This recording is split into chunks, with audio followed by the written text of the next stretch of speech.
Okay, welcome back, Flourish fam. Today we are going to continue on from where we left off last time. I know we all hold up in the upside down in a blizzard of spores, waiting for uh, season 5's volume 2. So I thought while we have some time, it would be a good idea to continue our discussion from last time. So I'm going to change over to the whiteboard now. So as we can see, this is where we left off last time, and we said, as part of sort of Flourish Life 101, and just as people generally, we are looking to be as happy and successful as possible. Um, and this is sort of one approach to that. So we've broken down and we've said, well, we are bodies, so that's our physical component. We're minds, that's our mental component. And the body is sort of held in the mind, and the mind and body are held in the spirit, so that's our soul. And we said that was sort of the background consciousness on which mind and the body occur. And then we said that this sort of trinity of things was nestled in a social environment and then a physical environment. And we said as part of the flourish approach, we were going to sort of look at each of those things in isolation, but that it was important in the beginning to have them up there in context with each other. And we said that we are all 5 of those things all the time. And if we really wanted to flourish and to thrive, then we had to be actively cultivating each one of those aspects of ourselves.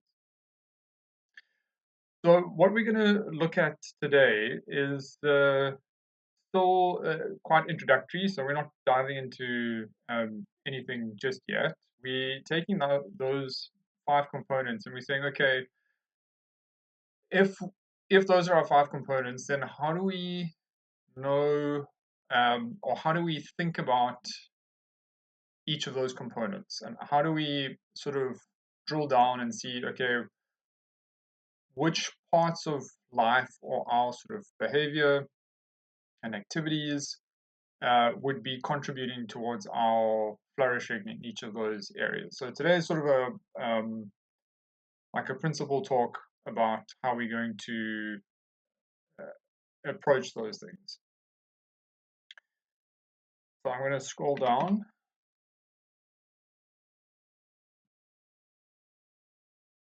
We'll get there. Okay, there we go. So we have a clean screen. So now how I like to think about it is that there are 3 sort of broad um, three broad ways to look at those components. So the first one, we'll start with the shape.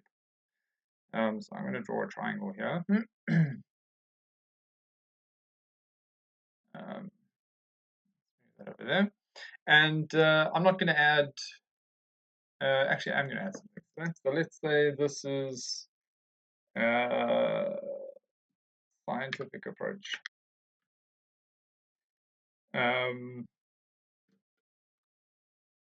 Or it is. And for this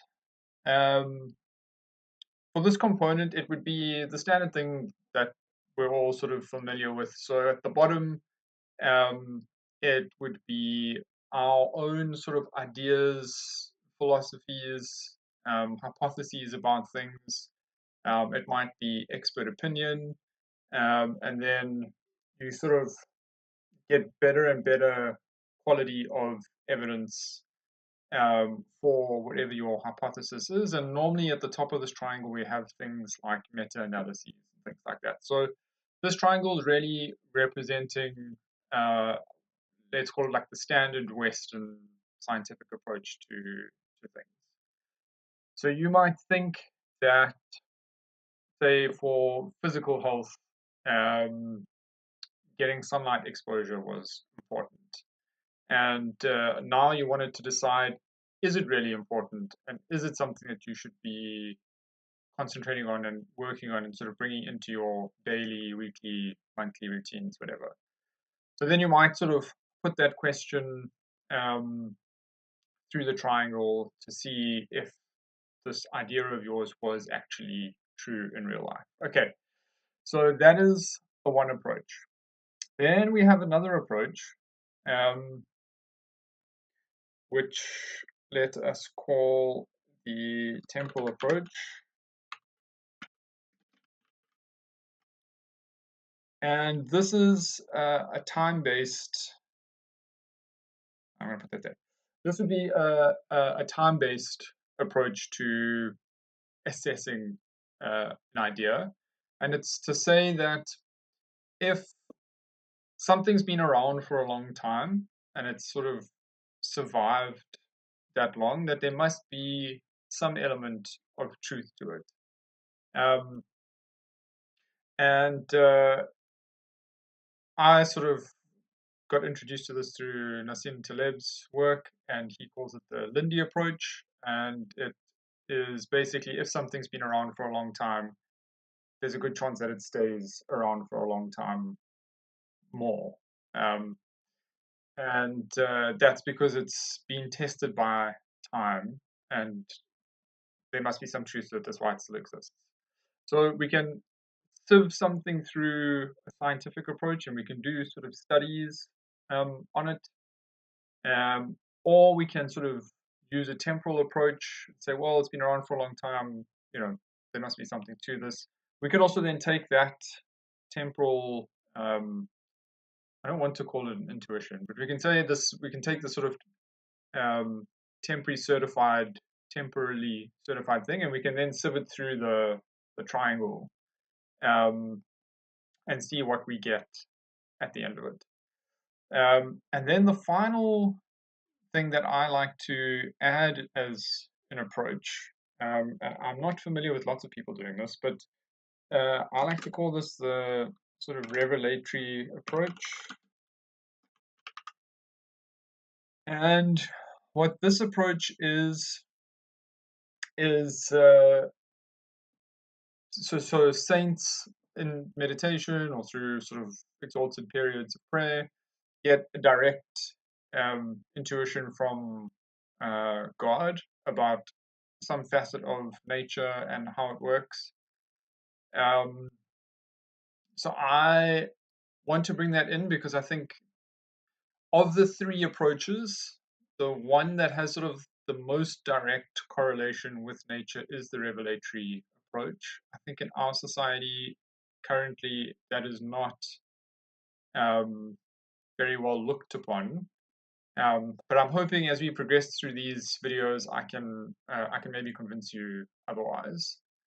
So those are the three. So we have the sort of scientific approach, we have a temporal approach, or a Lindy approach, we have a revelatory approach or a divine inspiration approach. And none of these things are mutually exclusive. We can take a scientific idea or hypothesis of ours, and we can see how long it's been around. We can see if any of the saints have spoken about it. We can take something that from the temporal side that's been sort of validated and put it through the scientific study, or we can sort of again hearken to the saints and see if they've spoken about it. And then finally, we can take the words and experiences of the saints and the mystics, and we can then put it through the Western approach. And we can also see sort of how it's survived as an idea over time. So that is our second installment, so a short one. But now we have sort of just a better idea of what we're dealing with in terms of our souls. So we haven't dug too deeply into that yet, and that's still coming in future videos. And so